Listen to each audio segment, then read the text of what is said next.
శ్రీకాకుళం జిల్లా కోటబొమ్మాళిలోని అన్నా క్యాంటీన్లో కేంద్ర మంత్రి రామ్మోహన్ నాయుడు, మంత్రి అచ్చెన్నాయుడు ప్రారంభించారు. ఈ సందర్భంగా భోజనం వడ్డించారు. అనంతరం మంత్రులు కూడా ప్రజలతో కలిసి భోజనం చేశారు.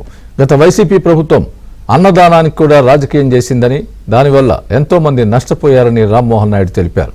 అన్నా క్యాంటీన్లో 5 స్టార్ హోటళ్లకు ఏమాత్రం తీసిపోని నాణ్యత, పోషక విలువలతో భోజనం అందుబాటులో ఉంటుందని అన్నారు. గత 5 సంవత్సరాలు ప్రభుత్వం లేదు.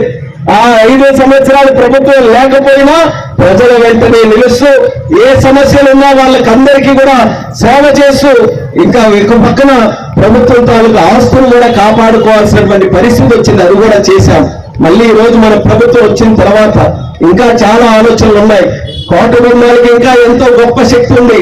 ఆలయం ఒక పక్కన అచ్చెన్నాయుడు గారు నిరంతరం కృషి చేస్తూ ఆ ఆలయాన్ని ఒక పెద్ద ఆలయంగా, రాష్ట్ర స్థాయిలో ఆలయంగా చేయాలని మొన్ననే పండుగలు జరిగితే కూడా ఆ స్థాయిలో చేశాం. హెలికాప్టర్ కూడా తెప్పించి ఇక్కడ ప్రజలందరికీ కూడా మంచి కార్యక్రమం చేయాలని చేశాం. అలాగే గుడితో డెవలప్ చేస్తున్నాం. ఇంకా చాలా కార్యక్రమాలు ఉన్నాయి. అవన్నీ కూడా అంచెలంచెలుగా చేస్తాం. కానీ కోటబొమ్మాళి ప్రజలు కానీ ఇక్కడ విచ్చేసిన వాళ్ళకి కానీ నేను రిక్వెస్ట్ చేసేది ఒకే ఒక్కటి, మనం మాత్రం పరిసరాలని పరిశుభ్రంగా ఉంచుకోవాలి. అది ఒక్కటే మనం అందరం